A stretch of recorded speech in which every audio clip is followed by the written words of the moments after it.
All right, welcome once again to the Atheist Hour. My name is Gene Cook. It is Sunday night. If you're listening, you just probably heard my computer booting up. I decided to reboot my computer so that it would be working at maximum efficiency. Normally on Sunday nights at 6 p.m. West Coast time, we have guests on the Atheist Hour. But tonight, we're not going to have a guest. Our callers, you, are going to be our guests. And I just want to give out the phone number here at the top of the show. The phone number is 1-800-466-1873. We're going to be doing kind of a form of open phones on the Atheist Hour tonight. I did have originally scheduled Douglas Kruger, who wrote a book called What is Atheism? But I think I might have screwed this one up because we had an email exchange where I was inviting him and he was asking some questions. And for some reason, I was under the impression that I got a confirmation. Well, when I went to go look for the confirmation this afternoon, I couldn't find it. And so I emailed him asking him if he ever confirmed, and I haven't heard back from him yet. So most likely it is my fault, not his. And so I figured I would take this opportunity to open the phones to our listeners so that I can kind of get some feedback concerning the Atheist Hour. What do you think? Are you a Christian? Are you an atheist? Do you have any suggestions on how we might improve the Atheist Hour? Do you have any, guest suggestions, people that you'd like to see on the Atheist Hour? Any comments or questions concerning previous programs? And so it's all about you tonight. It's all about you, and our phone number once again is 1-800-466-1873. You can call us also on the local phone number. The local phone number is area code 619-793-5180. 793-5180. That's 619-713-5180. That's our San Diego local phone number. But if you're calling and long distance is not an issue for you, I think we've got a call on line 5 now. I'm not sure why the phone's not. We're having some problems with our phone system.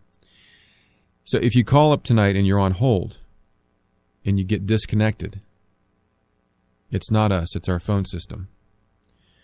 In fact, I did see line 5 blinking a second ago. So it's kind of weird. We thought we had it worked out, but now I'm not sure if we did or not, because although all the phone lines are working, we're able to take the calls and put them on hold. For some reason, they seem to be dropping after about a minute or so. So if you call in and we put you on hold and your phone call gets accidentally dropped, first of all, we apologize for that. Secondly, we encourage you to call back, and we'll try to get you on as soon as possible. I do have a Vonage phone system here. We've got 6 studio lines, and I'm not sure if it's a problem on their end or a problem on my end. I'm assuming it's a problem on their end because we're able to receive the calls, we're able to place them on hold, and then for some reason, like after a minute or so, I'm just getting a message right now saying that we're having a problem with the show. What's the problem with the show? I need more details on that, Noah. I got my son, producer Noah, working for me again tonight. Child labor, don't tell anybody. Please don't tell the FCC. Or the Labor Commission or the Labor Board or whoever regulates that kind of thing. Actually, this is a family business. And so he said there were problems with the show that he wants to... Oh, problems with the show. I thought he meant that there were problems with the broadcast. Okay, I'll get to him in just a second. Great. We've got Christian calling from Washington, D.C. He wants to talk about some problems with the Atheist Hour. I thought he meant that there were problems with the broadcast. If you check out our homepage, I want to direct your attention right now over to our homepage at Unchained Radio. And the reason for that is because we have a new feature on our homepage. If you scroll down almost to, the bottom of the right-hand column, you'll see a little square there. It's white. It says, "Where are we?" Click here for our image. And this is pretty cool. I just found this week. This is called a frapper. If you click on that thing right there, that little box, that little image, it'll take you over to the Unchained Radio Frapper site. And what you do here is on the right-hand column there's a little link there that says Add Yourself. You put your name and your zip code, and it basically kind of flags you on the map. So if you pull up that page, you'll see that I'm a registered user. I'm actually the only registered user at this time. And you'll see a little pink kind of bubble flag there, right around where San Diego is. And that's where we're at. And so I thought it would be kind of cool to get our listening audience involved so I can get an idea where you're at. So if you would, over the course of the hour here tonight, go ahead and click on that, enter your zip code. That will tell me where you're at. There's also a little box there when you enter your zip code that says shout out. And what that is, and that's a place where you can place your comments. And so I'd like to hear, tell me what, if you're a Christian, where you go to church, if you're an atheist, if you want to put a little message in there, let's keep it clean. And, I think this is going to be pretty cool because we're going to be able to see the flags. What's also neat about this is you can zoom in. There's a satellite image. You can actually zoom in and see the particular neighborhoods, or at least the neighborhood where that zip code is. And it's really cool. So I thought it would be kind of fun just to get an idea, a visual image of where our callers are listening from. In fact, in the few moments that I've actually been... oh, there we go. We've got another one from San Diego, Chris Curtis. He's a member of our church. So in just a few minutes that I've been talking about this, we already had one person do that. So it's pretty cool. And here's another one. Let's see who the third one was. Okay, North Carolina. If you click on the little bubble there, what it'll do is it says Dustin S. Seegers in High Point, North Carolina. Anti-theism presupposes theism. That's his shout out. So let's go to the phones. We are taking your calls tonight at 1-800-466-1873. That's 1-800-466-1873 or 619 if you'd like to call us on the local number. Save us, a little bit of change, although the 1-800 number is a pretty decent rate. If you call on the 619 number, it won't cost me anything. 619-793-5180. That's 619-793-5180. Let's go to our first call. Christian calling from Washington, D.C. Christian, welcome to The Narrow Mind. Hey, Gene. Yeah. I'm actually moving to San Diego in a month. So I guess really? I'll see you in church there, yeah. Well, great. I'd like to... Are you a Christian? Yes.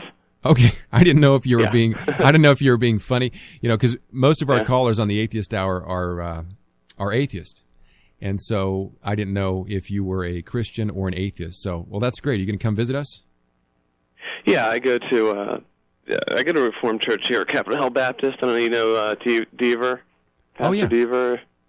Yeah. In fact, our worship leader is from that church. In fact, he just moved out here about 4 months ago and went through, you know who I'm talking about? Well, I switched from Cherrydale Baptist, which is not a Reformed church, to Capitol Hill Baptist. I'm not there every week, and I'm not into Bible study there. So, but I definitely know who Mark Devers is. Okay. He's a great pastor, great expositor of God's word. So, what's on your mind, Christian? Well, I've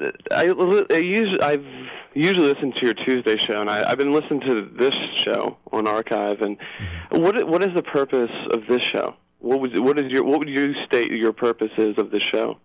I would state that my purpose is to promote dialogue between Christians and atheists, for the purpose of, trying to convince atheists that the atheistic worldview is untenable, and also to kind of equip Christians so that when they do engage atheists in conversation, they realize, or maybe they have more. A little bit more confidence that the atheistic worldview really can't stand up to the Christian worldview. But ultimately, we'd like to see some of these atheists we'd like to see all of these atheists come to know the Lord. And so that's why, for example, if you listen to last week's show, when I was talking to James from Louisville, Kentucky, I kind of directed it to him. There is a need here for repentance. And so those are the two main purposes, I would say, for the show. Okay, well, I would say that, and I remember that call you had from the guy from Louisville. But what I don't hear in any of these is any kind of gospel message. And what is your interpretation of Romans 1:19 or 1:19? I guess to 22. 1:19. Well, let me open up my Bible program here. Usually I have it open, but I booted up my computer right before we began. So let me pull it up so I can reference it. We're talking to Christian calling from Washington, D.C., and we're talking to him about the purpose of the Atheist Hour. And he's now asked me a question about Romans chapter 1, verses, you said 1:19 through 22? Yeah, but, right. I would say not 1:19. Well, I'm definitely going to hold that the gospel is the power of God unto salvation. But there's also, a time and a place for apologetics. If you listen to the Atheist Hour, there's a good chance that you're going to be brought back to the narrow mind, because a lot of times, for example, this last week we did a follow-up on to the Atheist Hour that took place on Sunday night, on the 23rd of October, and we talked about that on the program. I'm pulling up Romans chapter 1, verse 19. Right. Probably we should start in verse 18, because that's where the whole thought begins. Romans 1:18, for the wrath of God is revealed from heaven against all ungodliness and unrighteousness of men who suppress the truth in unrighteousness, because that which is known about God is evident within them, for God made it evident to them. For since the creation of the world, his invisible attributes, his eternal power and divine nature, have been clearly seen, being understood through what has been made, so that they are without excuse. For even though they knew God, they did not honor God or give thanks, but they became futile in their speculations, and their foolish hearts were darkened. Professing to be wise, they became fools.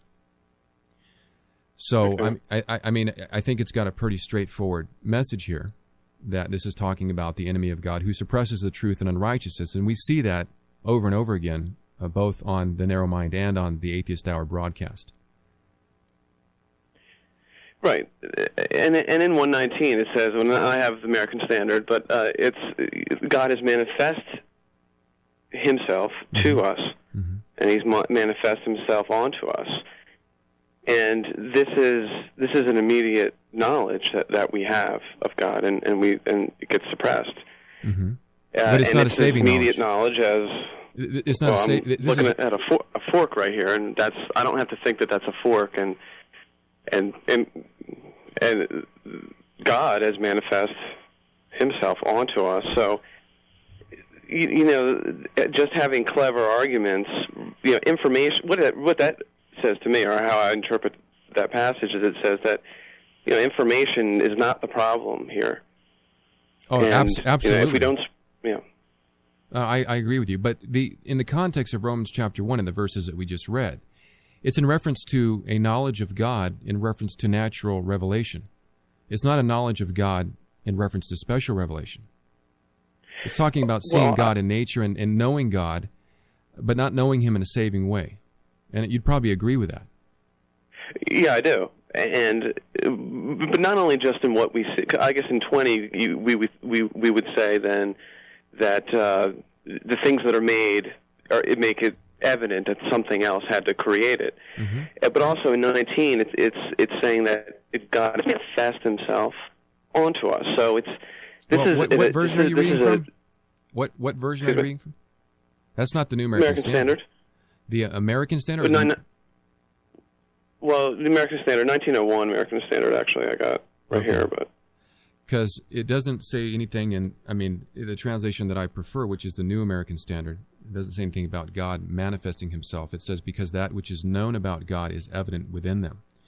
And we see this. How is this demonstrated? How is this verse brought to be, shown as true? I think Dan Barker's a perfect example. He has a sense of morality, but he can't tell you where it comes from. He tries to give an explanation for it, but then he ends up unable to live within the boundaries of the explanation that he gives. And so you also have to realize, though, that the Bible commands us to give an answer to every man about the hope that lies within us, within Jesus Christ. Paul, we are told, went into the synagogue on a regular basis and reasoned with the Jews. So part of absolutely, yeah.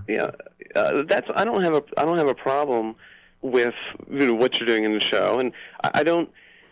The presuppositional argument, which is constantly being used here, it's a very good argument, and you do it extremely well, and it's a reform. It's definitely it's a very good reformed tactic of argumentation, but it's very abstract, and it's very difficult to. I don't think it does much to the unbeliever. I think other arguments, do a better job. But I don't have any problem with any kind of argument. And right, you just cited passages where reason and giving an answer. But there's if you look back in the archives, there's very little gospel being sprinkled. I would say my criticism would be that you should sprinkle in the gospel message if we're really trying to, because it's the gospel is the tool. That's what convicts. Mm-hmm. So I mean, I'm not one to say that that nobody should make an argument or not. But that would be my criticism of the show. Well, I think that's a fair criticism, because argumentation just for the argumentation doesn't do anybody any good. And, I was calling this one listener last week to repent. I said, this is an issue of you not wanting to submit to the lordship of Jesus Christ.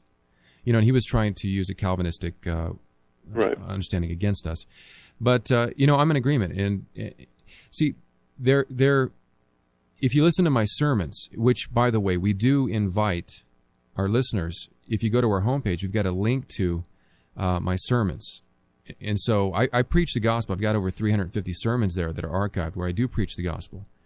And I think that anybody who might be interested or intrigued by my worldview or where I'm coming from certainly has the resources available at their fingertips to hear the gospel message. And so this is kind of an aspect of what we do, but I'll definitely consider your criticism. I think it's a valid one. And the last thing that I want to do is just kind of have a radio program that's just all about arguing, because it is the gospel, and that sounds very foolish, but yet it's the foolishness of the gospel that when it's combined with the power of the Spirit, changes a man's heart. Yeah, that's the tool. It's convicting, and in one person it convicts, another person it doesn't, and that's the biblical understanding we have of, what brings somebody to our Lord. And thanks a lot. I look forward to seeing you when I come out there. Okay, I look forward to seeing you also. Thank you. Okay, bye. All right. I noticed. Noah, did you get to talk to anybody there on line 5? What happened when you picked it up? There was nobody there? It's really strange. I'm not sure what's going on with our phone system. But we do have an open phone board now. So if you'd like to call, once again, our phone number is 1-800-466-1873. I almost had a glitch there in my thinking. I've repeated this thing so many times. I had a glitch there in my thinking. 1-800-466-1873. I'm looking now at our Frapper map. 7 of our listeners have signed up since the beginning of the show. It looks like we've got a listener in Oceanside, Katie in Oceanside, Mark Plus in Mayer, Arizona, Armando in Mexico City. Buenas noches, amigo. Those people that know me will be cracking up because they know that I don't speak Spanish. So it looks like we've got somebody with a screen name, Royal Diadem. I'm assuming that they are a Christian. Let me click on that one and see what we got here. Looks like a family of a few people. And then again, Dustin Seegers from North Carolina. There's that line 5 blinking again, Noah. I have no idea what's going on with that. It's ringing now. I can hear it ringing. All right, let's go back to our phones. Let's see who we have here. It looks like we've got Dustin calling from North Carolina. Dustin, welcome to the Atheist Hour. Hey, brother. How you doing tonight? Fantastic. How are you? Great, man. I'm doing good. I've been reading some Van Til here lately. Yeah? And I've been reading a little bit of this other fella that's a pre-supper.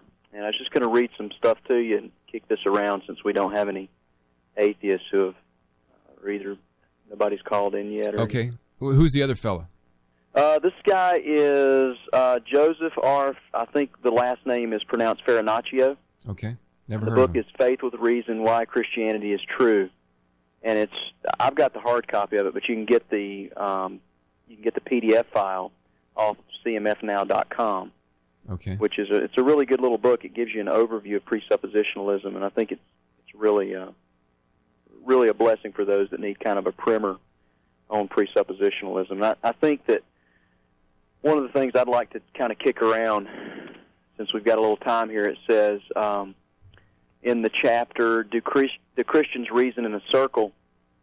He says, it is not possible for anyone, including Christians, to lay aside their most basic beliefs while attempting to justify their most basic beliefs. Mm-hmm.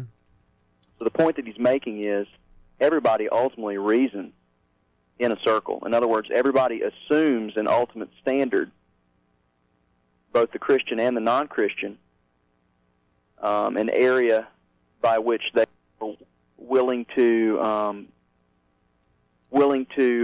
not allow to be tested. I'm trying to think of a good way to word this, but in other words, when you start to touch these inner core web of beliefs, people start to get pretty upset. And maybe I'm wrong, but I was thinking that could be, some of the reason for some of the reactions that we have sometimes on the web boards, as well as some of the things that we've even heard on the Atheist Hour. Yeah, I think so. What do you think about that, brother? I agree with you. I mean, I think that when people begin to realize that their worldview is on sifting sand, or shifting sand, I should say, not sifting sand. When their worldview is found on shifting sand. There I go again. That's an uncomfortable thing to have happen. Right. And oftentimes, I think it's human nature to respond, kind of in a knee-jerk reaction, to respond negatively, and take it out on the messenger rather than the one who has commissioned the message. Yeah.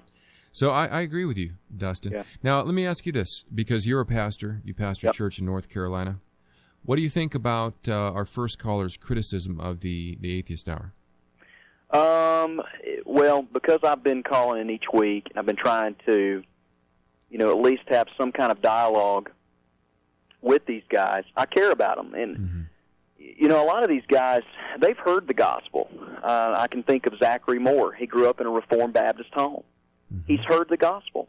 My friend Derek Sansone heard the gospel. Dan Barker, evangelical preacher, heard the gospel, knows the gospel. Well, it's a little. He knows the Arminian intellectually gospel. Understands the very, very, the idea that the Bible teaches man is a sinner. But these men are not convinced. They have not been. They've not been convicted by the Spirit. They've not been led by the Spirit to Jesus Christ, to the foot of the cross, in conviction of their sins. They don't see themselves as lawbreakers. And I noticed that Paul used, just like you said to the last caller, he reasoned with the Jews in the synagogue. I believe Acts chapter 18, verse 4. I don't have my Bible right here in front of me because my wife is hogging the computer desk right now. But Paul reasoned with the Jews, the unbelieving Jews, in the synagogue. Famous passage in Acts chapter 17. Paul preached the gospel to them and told them that, obviously God cannot be contained in temples made with man's hands, but that because of the resurrection of Jesus Christ and the greater revelation of the new covenant, he commands all men everywhere to repent based upon this fuller revelation. And, Paul used apologetics. Peter said, be ready to give an apologia to every man that asks you the reason of the hope that you have within you with gentleness and respect. So, there is a mix. We are to reason. We are to use persuasion. But in the same sense, ultimately, it's not our persuasion in and of itself that does anything. It's the Spirit of God working as we began to show the inconsistencies and the presuppositions that these guys hold, how one aspect of their worldview clashes with another aspect of their worldview, or it contradicts. There's an internal contradiction in their worldview. And when we make an effort in love to show them this, we hope and pray that they'll see this, that God will show them, hey, or at least they'll see it intellectually, and that'll be a chink in the armor that God can use to follow with the good news of the gospel. So Yeah, there's I think, kind of some pre-evangelism work that Right. we're trying to do, I would imagine. Yeah, I think part of the work that we're trying to accomplish here, and this, of course, is coming from a Christian perspective, Yeah. is that before we can dress them with Christ, we got to show them their nakedness. And so part of the work of an apologist is to demonstrate just the utter nakedness of a worldview that that exists without Christ at the center. That's right. And so we see this in the first chapter of the Bible, or the third chapter of the Bible, actually, the first book of the Bible. We see that when man found himself naked, he tried to cover himself. Yes. And he covered himself with his own attempts. But when God came to him and spoke to him by his word, what we saw at that point was that even though Adam had covered himself, he still had a sense that he was naked. That's right. And he said that the reason that I didn't come to you is because, or the reason why I hid from you is because I was naked. Even though he, at that moment, was covered with fig leaves. And so, God gives us these metaphors of being naked.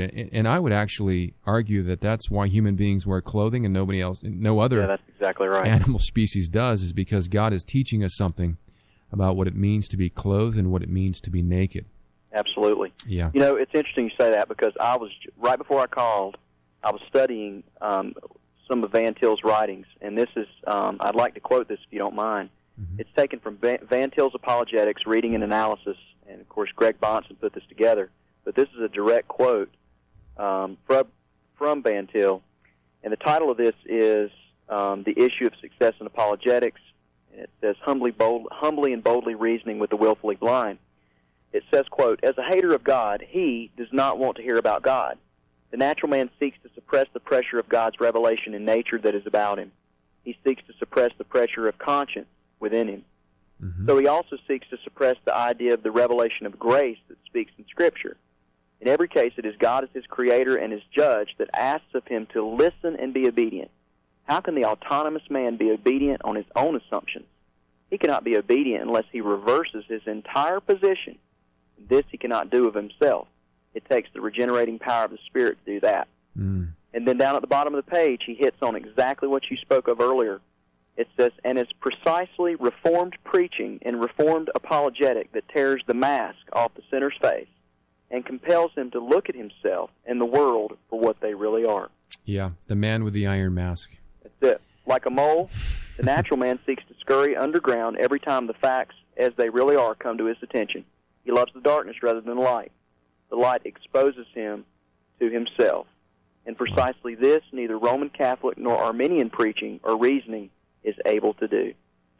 Amen, in other words, brother. I believe that the reason why these guys get a little upset is because the process of removing the iron mask of unbelief has taken place, or, as I said earlier, there's a little chink that's been found in the armor, and then when we begin to press the issues of conscience, such as you use the law of God with Mr. Barker, he became very, very hostile very quickly. And I was once there. The issue of repentance and accountability to God, there's the gospel.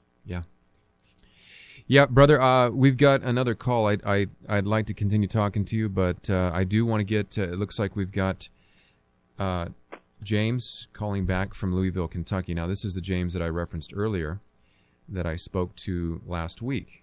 I think. Let me double check on that. Let me see here.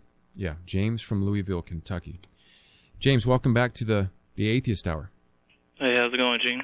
Good. How are you? All right. I don't see your name here on our Frapper map. You're going to have to sign up on that. Frapper map? Yeah. Did you hear me talking about that?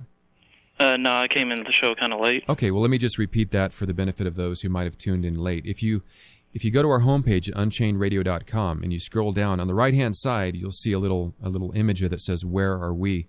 And what it is, it's called a Frapper. I just kind of stumbled onto this week. And if you just enter your name and your zip code, it'll place you on the map, and kind of we can get a visible picture here of where our listeners are listening from. What's interesting is since 6 o'clock, which was 31 minutes ago, we've had 10 people sign up. We've got listeners in Ontario, Canada. We've got a listener in Mexico City. And we've even got a listener by the name of Chad Goulding in Oxford, England, if you can believe that. So if you get a chance, not only you, James, but the rest of our listeners, please go to that little image there, click on it. I'd be interested to find out where you're listening from. So my son tells me that you would like to talk about Jesus's alleged failed prophecies. Yeah. Is that right? Yeah. Great. What do you have in mind? Okay, well, I've listened to you, debate with some of the Jehovah's Witnesses. Uh-huh. And one of the biggest issues that always comes up with the Jehovah's Witnesses is their failed end-of-the-world prophecies. Yeah. Over the last century, they predicted it, I don't know how many times, and, of course, it never came true. Mm-hmm. So, based on that, would you say that that would be a key point in disproving or arguing against the Jehovah's Witnesses? Absolutely. It basically demonstrates that the Bible, the Watchtower Bible and Tract Society, is a false prophet. And by the way, they have actually called themselves a prophet. So I can use that language and use it descriptively because they themselves have used it in reference to their own organization. So yeah, if they say that the end of the world is going to happen and it doesn't happen, that's a false prophecy. Okay, well, if we read throughout the New Testament, we see that most of the main people of the New Testament believe that the end of the world is imminent. We can see it in the words of Paul, Peter, mm-hmm. James, Jesus, Matthew, Mark, Luke, basically all of them. Mm-hmm. Like, for instance, Matthew 16:27-28, Mark 8:38, 9:1, and Luke 9:27, all basically say that some standing here shall not taste of death before they see me, coming in my kingdom. Right. And this is also described as him rewarding, men according to their works, and with his Father's glory and with angels. Now, all of his, all the people he was speaking to at that time, have been dead for 1,900, plus years. Mm-hmm. Yeah, well, they saw the Son of Man coming in his kingdom. In fact, this is a reference to Daniel chapter 7:14, where Jesus basically ascends to the Father. We have this recorded for us in Acts chapter 1 when the apostles see Christ going up. We're told in Daniel chapter 7:14 that this is a reference to the Messiah ascending to the throne, ascending to the Ancient of Days. And so he was coming in his glory, no doubt. No, because he did not have the angels, and he did not reward all men according to their work. If we look at Matthew 25:31, we see a clear description of what is supposed to happen when he comes. That's the second coming. The scriptures that you referenced are not. You have to understand something. When the Bible uses the word coming, it doesn't always mean second coming. Jesus came in judgment against the wicked Jews of his day in 70 A.D. And so many times the references that you're going to cite are in reference to the A.D. 70 coming that was a coming in judgment. Now, this is not just New Testament language, but this is something that's used throughout the whole Scripture. When God comes, he comes in judgment. For example, in the book of Revelation, there's a threat to the church at Laodicea that if they don't repent, then he's going to come to them and he's going to remove their lampstand.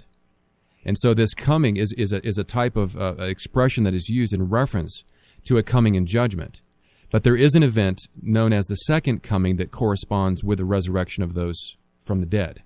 That doesn't fit into what the text says. Matthew 16:27-28 says, For the Son of Man shall come in the glory of his Father with his angels, and then he shall reward every man according to his works. Verily I say unto you, there be which shall not taste of death till they see the Son of Man coming in his kingdom. Yeah, and I'm going to argue that this is fulfilled. When did he reward every man with angels in the glory of his Father? Well, he did that in 70 A.D. And when did the angels come? And when did he do it with the glory of his Father? And what about those people who didn't live in Jerusalem, in that particular area of the world? Because it says every man. Well, every man doesn't always refer to every single man. And for example, we do this all the time. We use language like this all the time. Do we no. do it all the time? 24/7? 60 minutes or 60 minutes in the hour? Do we do this all the time? No, but I just used an expression where I used a similar form of speech where I said we do this all the time. So, if, for example, if you went to the, and this is common, I mean, this is kind of like Christianity 101. If you went to a baseball game, or let's say a football game, since it's football season, and you said all of the football players were wearing, or every football player was wearing blue and gold. They were wearing their throwback jerseys. Does that mean that both teams are wearing blue and gold throwback jerseys? No, it's a literary device that indicates a particular group of people, and all the people within that group are being affected by what's being said. And so I'm going to argue that Jesus warned his disciples, and he warned his enemies in Matthew 23 and Matthew 24. The judgment of Jerusalem was going to happen within a generation. He says that in Matthew chapter 24, verse 34. And when he comes back, he rewards his enemies by slaughtering them.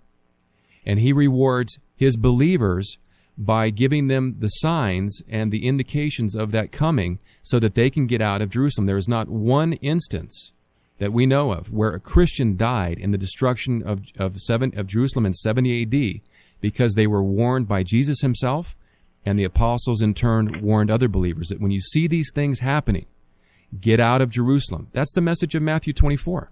But if we look at the language of John, Paul, and all the others, you can see that they believe that the end is coming. For instance, Revelation 1:1-3 says that the time is at hand, and all these things he spoke of shall shortly come to pass. That's right. And they did. All throughout Revelation 22:7, 12:20, he says he's going to come quickly. He did. That's a reference to 70 AD. And by the way, you dispensationalists out there, you need to listen up, because you've misinterpreted the Scripture. I'm going to agree with you, Chris. I'm going to agree with you, James.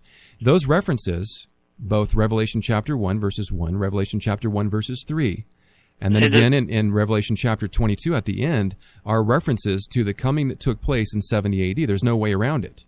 Yes, there is, because the common dating for Revelation is about 95 AD, which would be 25 years after what you're saying. Well, if you really want to learn what you're talking about, go pick up a book called Before Jerusalem Fell, where Kenneth Gentry gives not only internal evidence for an early dating of the book of Revelation, but he also gives external evidence for the early dating of the book of Revelation. And I can point out 10 books that'll say the opposite. Well, what is that proof? Okay, 1 Peter 1:20, the end of all things is at hand. Yeah, the end of all things. See, this is what you need to consider. And now that I've addressed our dispensational friends, now let me address our full preterist friends. The message was very clear that there was a destruction, there was a judgment incoming that was about to take place in 70 AD. But the second coming of Christ that is explained to us in Matthew 24, 35, and 36, this world will pass away, no man knows the hour, is a different coming. That's the coming that we would know, or we would consider the second coming of Christ. Did I lose somebody? Okay, continue speaking. If I dropped you, James, are you still there? I think what happened was, well, he'll call back. There he is right there. He's on line 3. I think what happened here is my son accidentally pushed the wrong button. James, is that you? Hello, James? Yeah, for some reason it cut off again like last time. I don't know what happened. Yeah, I think what happened was that my son, although he's doing the best he can, when we get a second call, sometimes they're blinking, they look alike, he pushes the wrong one, and that disconnects you. So what I was saying is, if we take a look at Matthew, let's take a look real quick at Matthew 24, and I'll show you. And the view that I'm espousing is what's known, James, as partial preterism. Jesus says in Matthew 24, "Truly I say to you, this generation will not pass away until all these things take place." So that tells us that all the things between verse 1 and verse 34 were to take place in that generation. Then in verse 35, we have a transition where he begins a new subject. He says, "Heaven and earth will pass away, but my words will not pass away. But of that day," of what day? The passing away of heaven and earth, "no one knows, not even the angels of heaven, nor the Son of Man, but the Father alone." And so there was this understanding in the mind of the apostles that the judgment of Jerusalem was coming, it was at hand, and it was going to come within that generation. That was very clear. But when it comes to the second coming of Christ, the teaching of Jesus was that no man knows the hour of that, or the hour or the day. So Jesus gives all of these signs in reference to a coming, all the way up to verse 34. He tells them what's going to be happening. In fact, he says, there's going to be, there's going to be flashes from the east, flashes from the west. He says there's going to be dead corpses in verse 29. He tells them that the abomination of desolation, which was spoken of through Daniel the prophet, is going to stand in the holy place. That's a reference to the temple. That's reference to Titus coming in and overthrowing and destroying the temple. So he gives them all these indications of what's going to lead up to this event. And then Jesus turns around and says, but of the day and hour of the passing away of heaven and earth, no one knows when that's going to happen. And so the teaching is twofold. There's a destruction that's coming. It's going to come this generation. That's what's being referenced to in the first 19 verses or the first 19 chapters of the book of Revelation. But then there's a second message. And the second message is this, that when you come to the end of the 19 chapters of Revelation, John begins to talk about the kingdom age. And at the end of the kingdom age, at the end of the 1,000 years, which is not a literal 1,000 years, but it's the age of the church, at the end of that age, there's going to be a resurrection. And when that resurrection takes place, according to 1 Corinthians 15, that's the end or the consummation of the world. That event is yet future. But Jesus' teaching was intentionally obscure about the timing of his second coming because he wanted his disciples, including the apostles that were there, including every Christian today, to be on the lookout and to be ready. He uses several parables throughout the gospel, telling, hey, you guys be ready. Be ready. He gives a parable of virgins not being ready. And some of them are ready and some of them aren't. He gives a parable of a thief, that he's going to come like a thief in the night. Some of them are ready, some of them are not. So I see no failed prophecy here, James. But that preterist view, it doesn't make sense in light of certain words like the end of all things, or 1 Thessalonians 4:16-17, where Paul says, "Then we which are alive and remain shall be caught up together with them them in the clouds to meet the Lord in the air." Yeah, that's a reference to the second coming. That's the resurrection. That's being spoken of in John chapter 5. Peter could say the end of all things is near because the teaching of the second coming of Christ was a teaching of imminency, as you said. Imminency is not in reference to time. Imminency is in reference to not knowing when it's going to happen. It could happen at any time. Why does Peter backpedal in, well, it's not actually, it's more than likely a different author, but anyways, the author of 2 Peter. In 2 Peter 3, he says, there are scoffers saying, why, do things continue on like, they used to? And he tells them, a day is 1,000 years to the Lord and everything like that. So between that period, there's about 20 or 30 years, between the writing of 1st and 2 Peter. Mm-hmm. So it's obvious that people are starting to be like, hey, they said everything was going to come to an end, pretty soon. Yeah. And that's, you see that all throughout, James, Paul, John, everybody's writings. So what does, Peter have to do in this, second book? Try and, extend the period of time, saying, hey, it could be, 1,000 years from now. Well, guess what, James? Peter's talking about you in that passage, because when you try to use the Bible to try to prove that the Bible isn't true, you become a scoffer. Now, you're scoffing that Jesus made failed prophecies. And so Peter is referencing people just like yourselves. But notice, in verse 10, "But the day of the Lord will come like a thief, in which the heavens will pass away with a roar, and the elements will be destroyed with intense heat, and the earth and its works will be burned up." That's a reference to the second coming of Christ, when there's a resurrection, when there's the passage that you referenced in 1 Thessalonians chapter 4, verses 16 and 17. That's a reference to the second coming, the end of the world. Then why does Paul say, we which are alive? He's talking to, people at that time. He's talking. You might try and stretch it out and say, oh, he's talking to, Christians, 10,000 years from now. But, that's really stretching what the passage is saying. Let's take a look at the passage. Let me pull it up here on my computer. You're talking about 1 Thessalonians 4:16-17. "For the Lord himself shall descend from heaven with a shout, with the voice of the archangel and with the trump of God. And the dead Christ shall rise first, and then we which are alive and remain shall be caught up together with him in the clouds to meet the Lord in the air. And so shall we ever be with the Lord." Yeah. He's referencing Christians in general. When he says, we who are alive, I believe he's referencing Christians in general. Now, also keep in mind what I just said, that this second coming of Christ was an hour that was not known by the disciples. Yeah, and, Jesus never makes an exact date. But... Well, he does for the coming destruction of Jerusalem in 70 A.D. Remember, in Matthew 24:34, he says that it's going to happen within that generation. As far as the second coming goes, though. That's right. There is no date, and that's because he wants his disciples to be ever ready. No, but he does give a date. We can see in Mark, Matthew, and Luke that he's going to come with his Father's glory with angels to reward all men according to their works, not just these, people in Jerusalem. It says all men. Well, when the Pharisees say, look, the whole world is going down to, or everyone is going down to see John the Baptist. We got to do something about this. Do you believe that he meant everyone, every human being? No, he didn't. It's a way of speaking. So basically, you can make any passage mean whatever you want, as long as it suits, your theology. That's what you're doing, because he says that these things are going to happen while his, these people he's speaking to are still alive. When did he come with angels? When did he come? During the destruction of Jerusalem in 70 AD. That's when he came with angels. Huh? That's when he came with angels.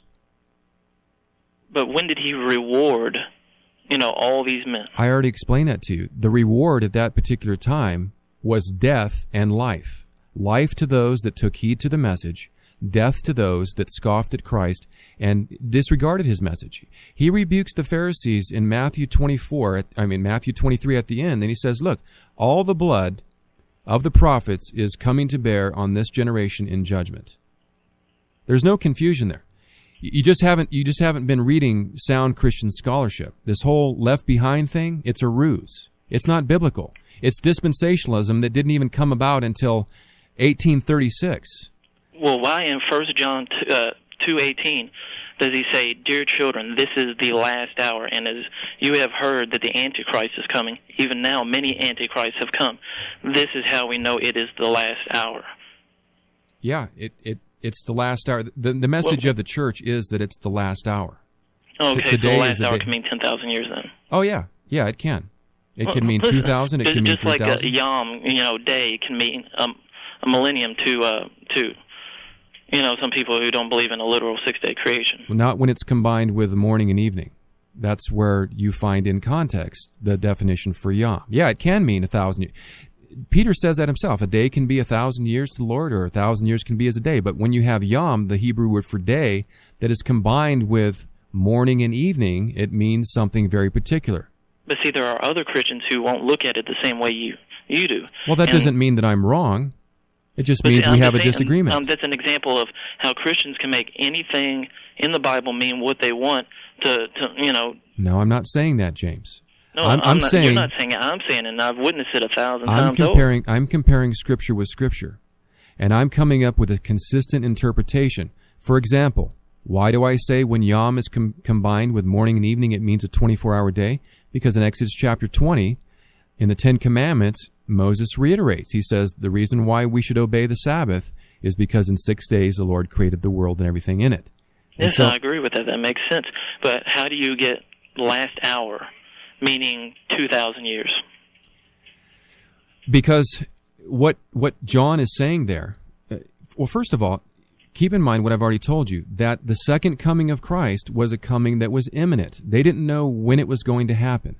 Let's take a look real quick at in Acts chapter 1, just to kind of bolster my point here. In Acts chapter 1, and I will get to the other callers here in just a second. I think this is important. Acts chapter 1. This is the occasion when the disciples see Jesus going up. And it says,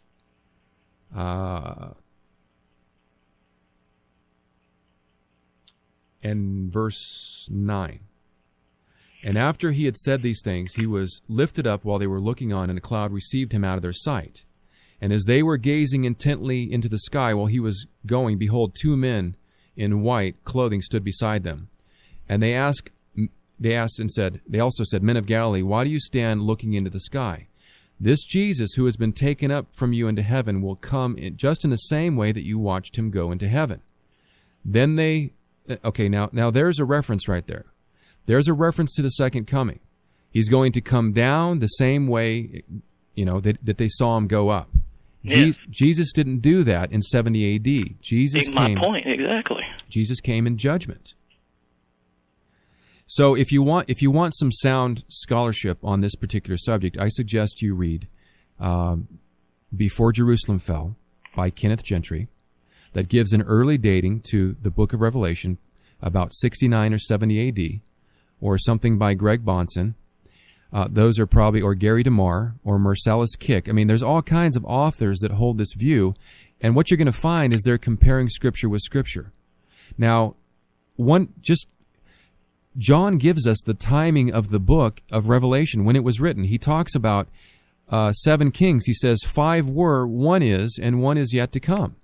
It's not too hard to count the emperors of Rome and figure out when John wrote that book. Even the majority of Christian scholars date it at about 95 to 96 A.D. Yeah, you're going to find some, very conservative datings, and some very liberal datings, but for the most part, the 95, 96 A.D. date is held. Well, that's because it fits with dispensational theology, which was popularized, in the last 100 years. It didn't even begin until 1836 with John Darby, who wrote a series of Bible notes, and, the Schofield Study Bible picked them up and printed them. And it's become kind of the standard of our day. But has not science advanced? I would believe that our, techniques of, dating, papyrus and other things like that, would be more advanced nowadays than it would be 100, 150, 200 years ago. The dating of the book of Revelation is not based on dating of papyrus, because we don't have the original autographs. We have the manuscripts, which are copies of the autographs. And so the dating has to be brought about by, number 1, internal evidence, and number 2, external evidence. And the best internal evidence for an early dating is what you already cited, Revelation chapter 1, verses 1 and 3, that the events of this book were going to take place shortly. The temple is still standing in the book of Revelation. John is told to go measure the temple. It hasn't been leveled yet. That's another internal evidence for early dating of Revelation. So, what's happened here is that there's been some poor scholarship on the part of Christians. The atheists have picked up on it and said, we have an inconsistency here. And rightly so. That's why I don't hold to that particular brand of eschatology. I hold to a partial preterist brand of eschatology because I think that it answers these questions and it's consistent with the text. So, you didn't prove that Jesus is a false prophet. All you've proved that there's other worldviews out there among Christians as to when these events were going to take place. We can see in Matthew 25:31 precisely what is supposed to happen when he comes in his glory and with all the angels with him. That's right. And that's he will a reference sit on to his throne in heavenly glory. Now, is that not a perfect reflection of what we see in Matthew 16:27-28, Luke 9:27, and Mark 8:38, 9:1? It's perfect. Well, it fits perfectly. It's the same language. Yes, you're right. It is the same language, but both of those are quotes from the Old Testament. I don't know if you realize that or not. For example, if we go back to, let's go back to Matthew 16:28. When you see, for example, capitalized there, let me see if I can. This is obviously a quote from the Old Testament. Let me pull this up. By the way, you're listening to The Narrow Mind. I'm speaking to James, who is not a believer. He is an atheist. I think he would classify himself as an atheist. And he's basically making the charge that Jesus is a false prophet in the same sense that that the Jehovah's Witnesses are false prophets. And I've been attempting to show him that that's just not the case. Verily I say unto you, and there be some standing here which shall not taste of death till they see the Son of Man coming in his kingdom. Mm-hmm. That is Matthew 16:28.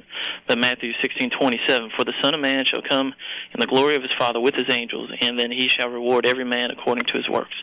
It's a perfect fit for what we see in Matthew 25. Well, you have to understand also that the second coming of Christ is kind of a grand fulfillment of this first destruction. What you have in the first destruction is a small-scale destruction that is kind of a prototype of a larger-scale destruction. We see this over and over again in the Old and New Testament. You have an immediate fulfillment, and then you have a full fulfillment. Let me give you an example. In the book of Matthew, in the very beginning, I think it's Matthew chapter 2, Matthew quotes a verse from the Old Testament. He says, "Out of Egypt I shall call my son." If you go back and you look at the original context, that's a reference to Israel. Now there's a grand fulfillment of that son being called out of Egypt, and it's in reference to Jesus Christ. In the Old Testament, in Genesis chapter 15, the promised son of Abraham is Isaac. But when you get over to Galatians chapter 3, you find that the ultimate fulfillment of the seed of Abraham is not Isaac, but it's Jesus Christ. You have the priesthood in the Old Testament pointing to Jesus Christ being our high priest. You have the destruction of destruction of the temple and the enemies of God in Jerusalem in 70 AD, which is just a small-scale picture of what's going to happen at the end of the world. So both events can use the same language, although one is a major fulfillment of the other. And this is consistent all the way through Scripture.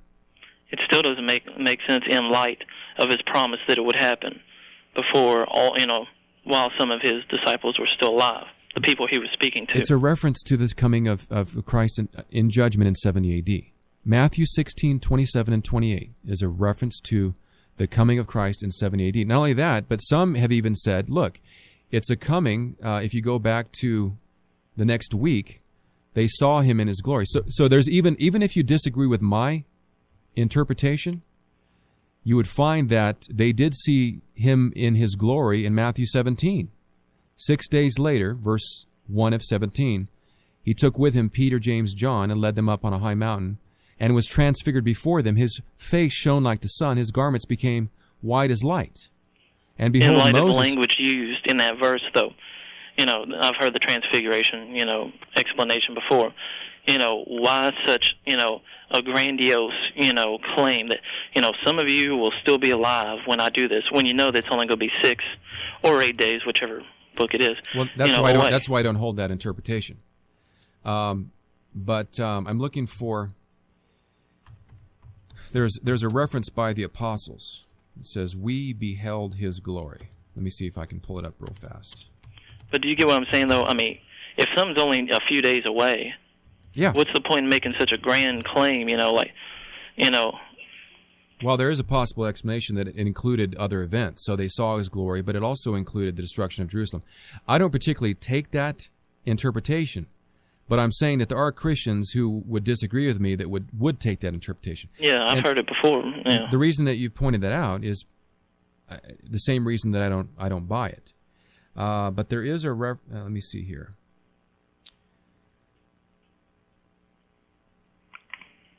I'm looking for, there is a reference, maybe it's in the book of Acts, that says, I know what I'm thinking of. I'm thinking of John chapter 1, where it says, "We beheld his glory," the glory of the one and only from the Father. That's John chapter 1, verse 18, I think. So even the Apostle John claims to have beheld his glory. In John 17:3, he prays in the high priestly prayer, and he says, "Father, restore unto me the glory that I had with you before the foundation of the world." When does that glory come? It comes at his resurrection. So, I'd be more than happy to discuss this with you further if you see more problems with what I'm telling you. But I've studied this, and I haven't studied it from the standpoint of atheism. I've studied it from the standpoint of a Christian wanting to be consistent with what the Bible teaches. All right, James, we're out of time, but I do want to take our next caller. So I thank you for calling, and I enjoy the dialogue and the conversation. Okay, good talking to you. Good talking to you. Okay, we've got somebody who's been waiting patiently, Murch calling from Canada. Murch, thanks for being patient. We are out of time, so we're just going to have to make this real quick. What's on your mind? Yeah, wow, it's really hard to get on your show, Gene Cook. You've got so many callers. I've been trying for a couple of weeks, but that's a good thing. You've always got to have someone on. So I guess you're out of time. Well, Since we're not, since this is an internet webcast at this point, we're no longer broadcasting actually on the radio. I can give you a few minutes because you were so patient and waiting. If you want to just, we can take 5 minutes here to talk about what you have on your mind. I want to briefly talk about morality. Okay. I just wanted to ask you why you think the God of the Bible is the basis of morality. When we look at the Old Testament, we find a God who does nothing but start wars between people. Well, there's something called a just war. And I would recommend to you a book written by Dr. Bob Morey, who I had on my program a few weeks ago, entitled When Is It Right to Fight? In the Old Testament, God was using the people, his own people, his covenant people, to conquer the enemies that were evil. And God had given them specific instructions on what they were to do. And that included going into the land of Canaan and conquering not only the enemies of God, but the enemies of Israel. And so yeah. I would commend to you some study on the just war theory as it has been, put forth by Christian scholars. Now, there's a difference. Okay. There's a difference between, and this is what we recognize, when God gives us a code of morality.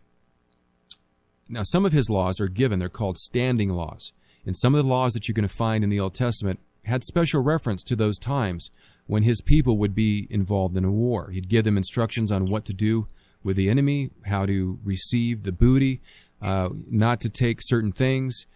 He gave them instructions at times how to treat the women that were left alive, if there were women left alive. And those are called standing laws. But the majority of the moral commands, which are summarized in the Ten Commandments, are going to be commands that are given to individual people to deal with other individuals on a personal basis. They're not given to a nation per se. They're given to individual people. So they're binding on you and I because they are a direct reflection of God's character. And what I'm saying is that from a Christian perspective, since man is made in God's image, he is moral by nature. But if you reject the Bible as, the God who gave us, or the account or the revelation of the God who gave us this morality, then you're left with nothing but moral subjectivism, and then it's just your ideas or philosophies against mine. Yeah. All right. But I'll tell you what, we're going to try to get... I guess you have time? Yeah, go ahead and respond. No, I think this could go on for very long. So you gave me a short answer. Maybe I'll call back in another day and we'll talk more about it. I'd love to. And Merch, Did you get a chance to log into our Frapper map? Did you hear me talking about that? Oh, there you are. Okay, that's right. You're in Toronto. I'm on there.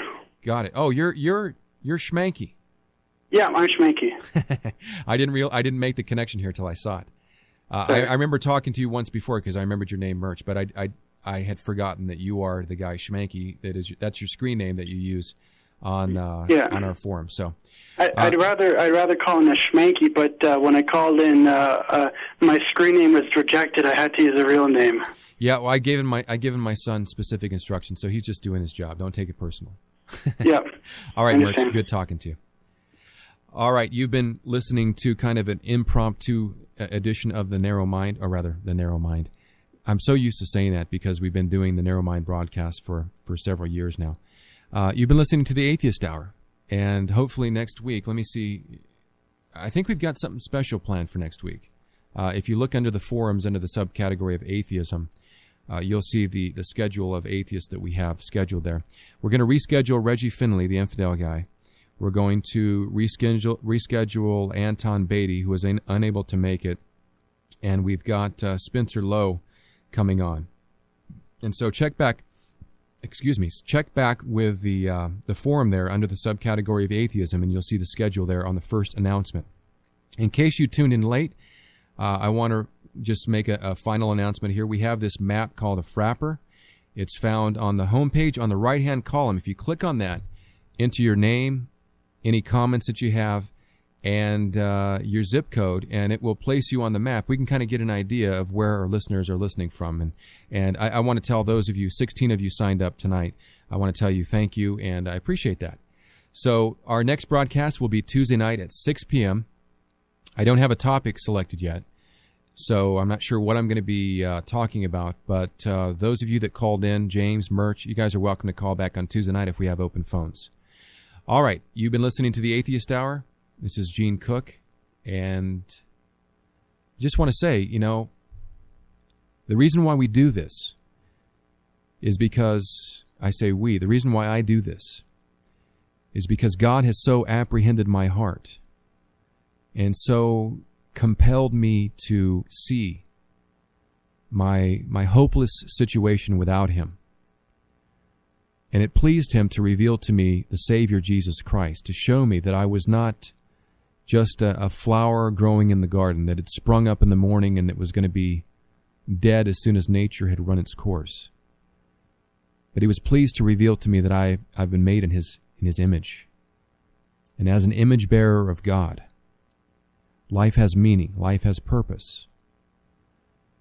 And God has been so gracious to send His Son to die for my sins, for my own transgressions, for the violation of His law. And in doing so, He has reconciled me to Himself. And I say this because I'm not into just debating. I'm not into arguing. I really believe, and I think those of you who are even on the other side of these issues with me, I hope that you believe me when I say this. These are issues of eternal consequences. I believe that with all my heart. And my goal here is to promote truth, to promote honesty, and to promote Jesus Christ. It's by His grace that I do this.